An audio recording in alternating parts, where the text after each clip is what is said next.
Hi people, was just waiting for the starting trigger there, the starting timer. Hope you're all well. So this one's a little bit left field. It's not really the sort of subject I usually talk about.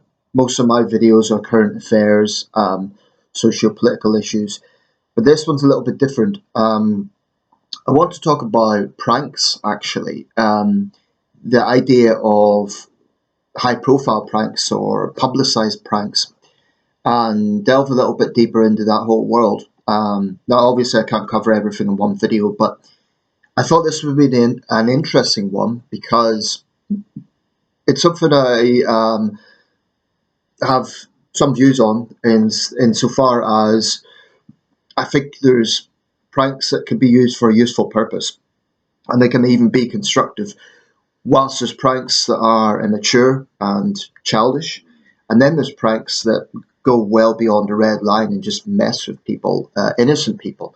Those sort of pranks I've no time for. I think they're scummy, and actually I'll start with that point because and lead on to where I think you can actually have practical pranks or even ethical pranks. So the internet, has spawned all sorts of things. Social media has spawned all sorts of things. This isn't going to be a video just about social media, but it comes into it.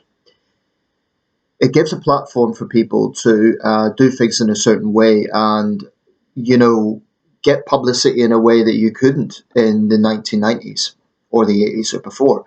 Back then, unless you were really outlandish, you might end up on television. You might end up on the Jerry Springer show or something like that. But the internet has basically enabled anyone to get out there. Of course, there's still marketing involved. There's still, I know as a channel creator, it takes a lot of effort to build a channel. This is something I still, still want to think about in terms of developing my channel. As it stands, I'm a little bit, I'm okay with the way it is, but I'd like to expand it. That's for another video. But suffice to say, I know what it's like to be a creator. So when people get Patreons or monetize or something, they could use a lot of tools with that and potentially even become relatively famous, if that's the right word to use, at least within cyberspace. And then the question is, well, what are you doing with this fame? Is it for a good purpose or what? So what I've just watched, I would say, is for a good purpose, and I'll come into that in a minute. It involves McKamey Manor. If you are familiar with that, I did make a video a few years ago on it. It's an infamous haunted house attraction that was originally based in California, just outside San Diego. It's now moved to Tennessee, I understand, is its latest address, but it's highly, highly controversial, as is its owner, Russ McKamey, or rather the founder. I don't know if he is still technically the owner, but I'll come to that in a minute, so stay tuned. So to start off with the sort of pranks that I do have a problem with, there was one guy called the Amazing Racist. If you browse the internet, just type this in, it'll come up. Now, that guy was basically a comedian, Ari Scheffer, I believe he's called. Quite successful. I think he's had a number of television appearances. I think he may have had his own show, so he's fairly successful. But his whole skit with this Amazing Racist thing was to be just these obnoxious racist characters. And he would deliberately incite provocation with others. So, for example, there was one where he dressed as a Christian priest and went into a Jewish neighborhood and went around the supermarket asking people if they thought that it was right that Christ was crucified and should they apologize. So, he was coming across as a bigoted priest, Christian priest. Another one, he basically went into a black laundrette somewhere, pretending to be a Klansman, saying, this is what we're going to do, and you people have a quick temper and stuff. He was really trying to incite. Another one, he got some guys from Central America, assuming this was somewhere in California, and he implied that he was giving them some work. He ended up bringing them to the immigration office and, laughing about it. So basically, he went out of his way to be this really obnoxious, racist, ultra-nationalist type character.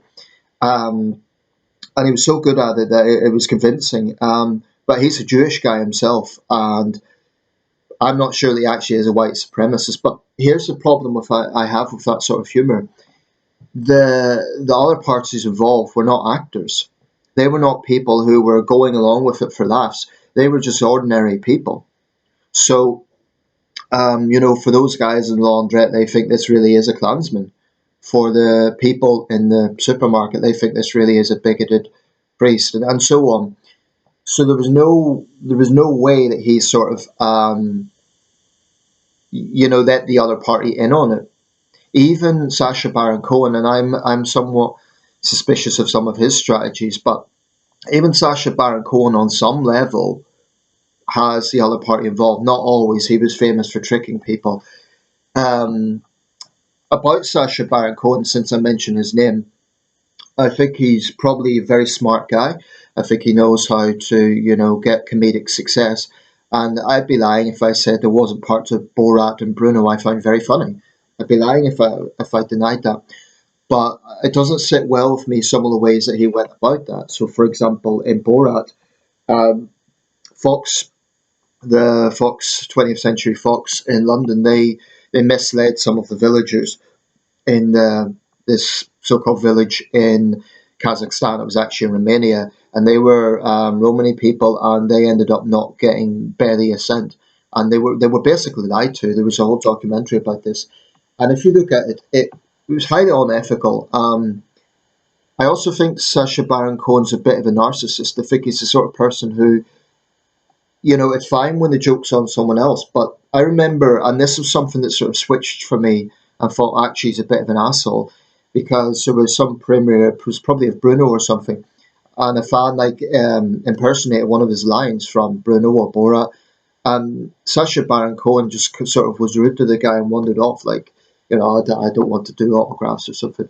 And I'm thinking, well, you're a comedian, you're providing this comedy to people, and this is someone who supports you. If that's your attitude to a supporter, you know, I also think he did. I mean, he would argue that the people he targeted were politicians and the powerful, but he also targeted ordinary people. So some of it doesn't sit well with me.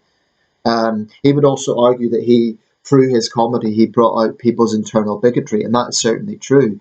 That's true with the whole ultimate fighting thing he done. That wasn't the formal name of it, but he pretended to be a gay man, and then they got into this.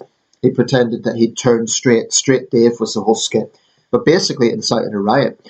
Now that was quite clever because he exposed these redneck idiots for what they were.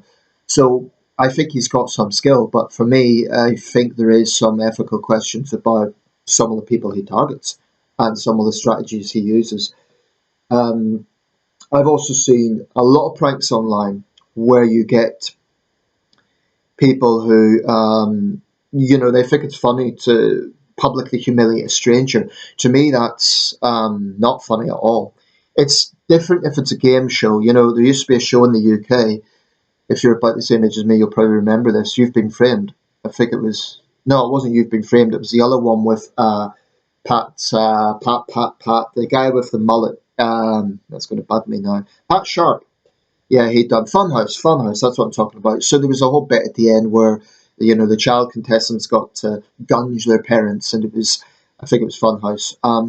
It's a bit silly. It's humiliating, but everyone involved is agreeing to it. It's like the parents know what it is. They know it's a bit of fun, and it's that's very, very different from publicly humiliating a stranger who hasn't volunteered or wanted to be part of it. To me, that is crossing a line. It's basically criminal behaviour.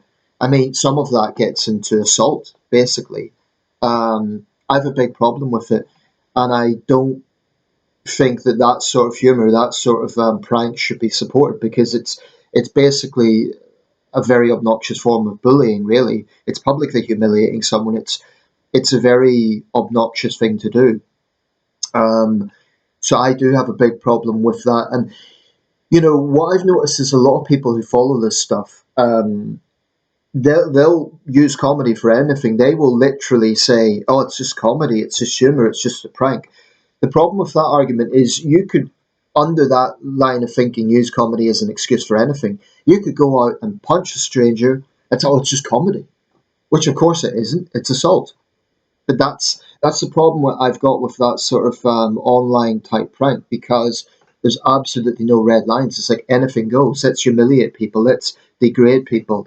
Um, Indeed, recently there was that kid who forget his name now, but he used like an online name, a young black guy, and he basically broke into people's homes.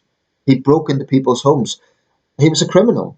He actually got, a court hearing. The judge gave him a tap on the wrist, useless, and he went out and done it again. And the whole time he was saying, I made a video on this. I forget the guy's name off the top of my head, but he went out, because his viewers were egging him on, kind of thing. Well, it shows a few things. It shows he's an incredible lack of self control, but also that it's very very toxic, because they're basically promoting criminal behaviour.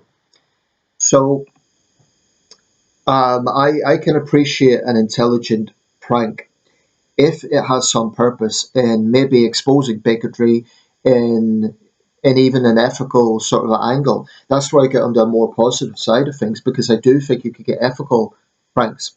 Say, for example, you have some really corrupt company that's ripping people off, and then someone pretends to be a customer and they basically catch them at their own game and they catch them out. I think that's wonderful. I think they're doing a public service. I think they're heroes. Those sort of pranksters are heroes. Um, I think that, giving people a taste of their own medicines, I'm all for that. And I'm going to get into the Russ McKamey thing in a minute, but I totally, totally support that. I remember seeing one where these paparazzos were followed around and basically they had cameras rammed in their face. And I thought, this is gold. This is wonderful. This is exactly what these guys deserved. And of course, they got angry, and one of them started bleating about, oh, we needed to make a livelihood and they had no choice. And I'm just thinking, this is so utterly pathetic. You're someone who stalks people for a living. You ram your camera in their face. Now it turns on you and you don't like it. Um, so I do think there is merit in basically people getting a taste of their own medicine. Now, some people might say, "Oh, but Nathan, you're advocating revenge." Not exactly, because I'm not saying like if someone gets murdered, then one of their relatives should be murdered, like some sort of Viking blood saga thing. Not like that, no. But I do think when you get people in a position of power, corrupt companies, for example, or even powerful individuals who are screwing people over, I absolutely 100% support them being hit hard, because they're hurting people. They're hurting innocent people.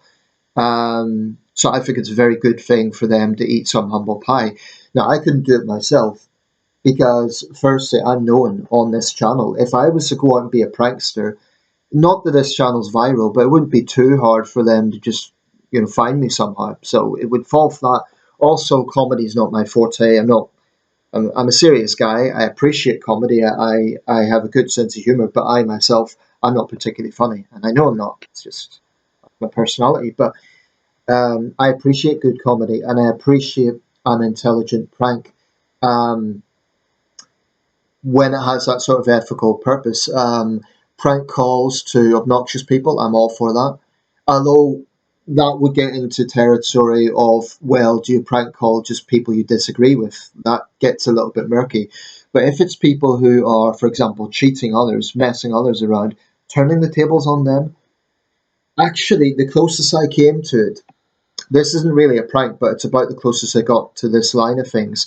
A few years ago, I saw an advertisement for modelling. Now, look at me. I'm Joe Average. I am not a particularly good looking guy. I don't think I'm ugly, but I'm average, right? So that's fine. But the whole pitch they were taking was that they weren't looking for models that were good looking. It was like for all types of people to model clothes and that sort of thing. And so I semi thought about this. Like, I mean, a little fraction. And I thought, well, I'll look at it. I never ever took it seriously. But I looked at it, and then the big red flag, and I saw this pretty quick, no address. The website had no address. Now, most companies have some sort of postal address of their HQ or their CEO's headquarters or something like that. This had nothing. So I knew pretty early on that this is some sort of scam. But it was professional, it looked like a proper modelling agency. They had photos, they had the font type was all well done. It didn't look scrappy, it was well done. Anyway, I had the number, and I decided to call him, and I decided to follow up, and I basically said, yeah, look, I'm interested in this. I'll come down to London now. Just tell me where your headquarters are. And then the guy hung up.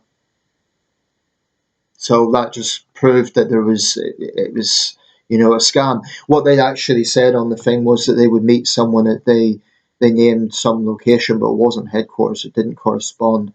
Um, the very fact that the number was real was interesting, but I knew pretty early on that wasn't, because any serious company would have explained that. They would have said, no, this is not our procedure, blah blah blah. But the fact the guy just hung up says that, oh, that's the closest I came.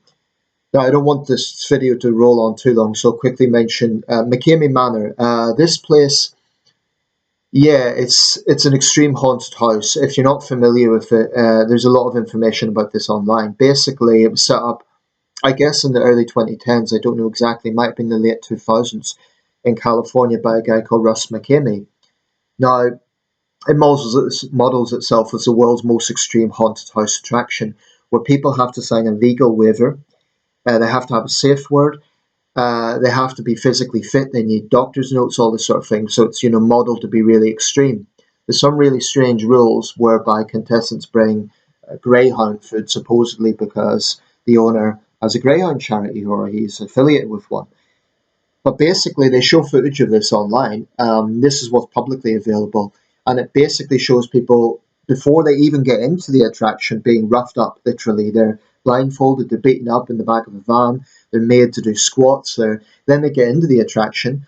They have to go through all manner of gunge. They get like all sorts of things done to them. It's basically that's pretty extreme. And people might look at that and say, well, yes, it's extreme, but they're being honest about themselves. They're saying it. They are extreme. Here's the problem. A lot of people who've been through that say actually it's a trick because there is no safe word can get you out. In fact, I think they said that. I'm not sure McKamey Manor itself even admitted that the safe word doesn't work. But the point is, these are people who obviously saw themselves as physically fit, brave, but I've seen grown men broken down to tears with what this experience put them through. And people say behind closed doors is basically torture. And there's a lot of psychology involved because Russ talks about, these watchers in Vegas and stuff. He's basically this middle-aged guy who himself says he would never take the tour, but he's a showman. He says, "Oh, please don't take my tour. It's terrible. I beg you." And he's known for that. But there are a lot of people out there who say this guy is really a POS. He's a nasty, nasty piece of work. And what basically goes on in that place is torture. So a lot of people have questioned the legality of this. So the fact that people sign a legal waiver may not be enough to, condone torture, because in the United States, torture is illegal, formally speaking, in most jurisdictions, as far as I know. Um, and that's basically what goes on. But anyway, that's that. This isn't a video about McKamey Manor. There's a lot more to say about that. But because of the legal situation and the constant question marks, he moved state. Presumably Tennessee is more lenient with this sort of stuff. Anyway, a guy called Reckless Ben, I've just came across this because I randomly typed McKamey Manor last night, just curious what had come up. Reckless Ben and his friends basically decided to give this guy a bit of a taste of his own medicine. Now, whether prank really covers it or not, I don't know, but they went through this whole procedure. They knew they were never going to get him to go through his own hunt, but they basically got into all sorts of areas about supposedly this tape that was lost. And to be honest, I'm not describing this well, but I put a link in the video. Check it out if you have an hour. It is genuinely quite interesting. It's a video that supposedly, or a tape rather, that supposedly exposes a lot about McKamey Manor. But these people, Ben, I guess that's the guy's name, and his friends, they got Russ McKamey at his own game. He was never going to go for the hunt, but his biggest fear was losing his business. And they managed to simulate a situation that really got him quite scared that he was going to lose his business. Apparently his safe word was, you need to take a bite of pizza. But they went through a whole thing. It was a little bit like there was a lot of backflashing in the video, so I had to pay attention. But they interviewed people who'd been through it. They basically, one scene, for example, was when they turned up at McKamey Manor. He kept saying, "You're on private property. You're trespassing." One of them had been a previous contestant. And then he called the police, but one of them pretended to be a police officer and took off his clothes, and he was a stripper. And they basically they were really, really trolling this guy. But when you know what McKamey Manor is known for, when you know the reputation Russ McKamey has, when you know the sort of things that have gone on in this place, this is the sort of prank I can fully get behind. Fully. One last thing in closing. Just Stop Oil had a taste of their own medicine recently. There was two guys that basically pranked them. They set off this big alarm in a hall they were meeting at. Wonderful. Now those guys actually, what I saw of their video, they weren't sort of climate change skeptics. They were just ordinary guys who were good at what they were doing, and they knew that the public have had enough of these clowns, so they decided to put a bit of inconvenience on Just Stop Oil. So I take the view that anyone who messes with innocent people, that includes Just Stop Oil, that includes Russ McKamey, that includes, fraudulent companies, anyone who messes with people that way, who, really tricks people, who cons them out of money, they deserve everything they get, short of extreme violence, obviously. But yeah, I'm all on top of that. And, I didn't describe that thing with Reckless Ben very well, but suffice to say, they've done a very good job. And it's not over. This was posted 6 days ago, so it's very up to date. I'm going to put a link in the video. Check them out. And let me know your thoughts on ethical pranks, because this is an interesting subject. I do feel that sometimes there's a red line when you're messing with people, because the thing is with messing with strangers, you don't know what sort of day that person has had. What if they're returning from a funeral? Like a relative's funeral, then you decide to pie them in the face or something. That is just, I have a big problem with that. And I think they shouldn't be treated as pranksters, they should be treated as criminals. When you're crossing a line, when you're messing with strangers, to me and I suppose people could say, well, the company spokespeople are strangers to the prankster, but that's a bit different because there is a context to that, very different from messing with a stranger. Let me know your thoughts.